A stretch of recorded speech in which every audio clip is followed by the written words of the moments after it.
دا یو خور سوال کړی دی، وی زه د خپل خاوند سره کور کې اوسېږم او په دې کور کې زموږ سره زما خواښ هم ده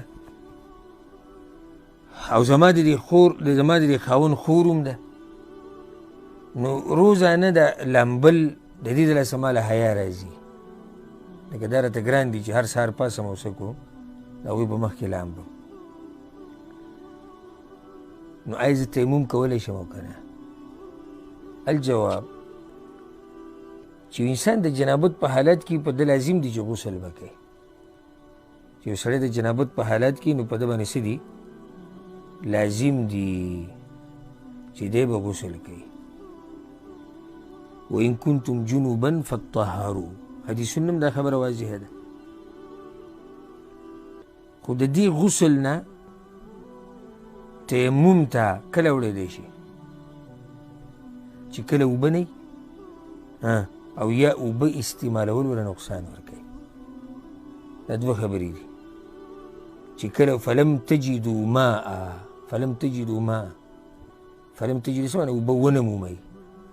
دا کومې چې نشي استعمالولی دی هم داسې دی چې لکه او دې لپاره نور روایت هم دي چې اوبه استعمال نقصان ورکوي، نو بیا دغه ټیم کې تیمم کولی شي. دوه حالات دي.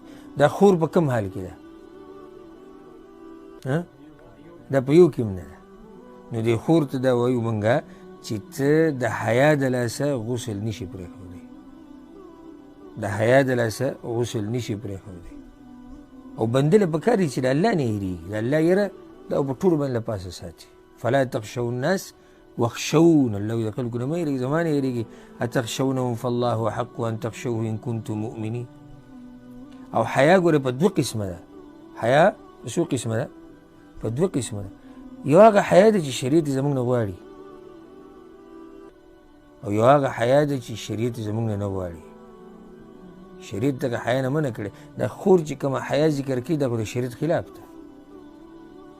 یعنې اوس د حیا د لاسه یو شرعي کار او د شریعت یو مسله څنګه پرېږدي؟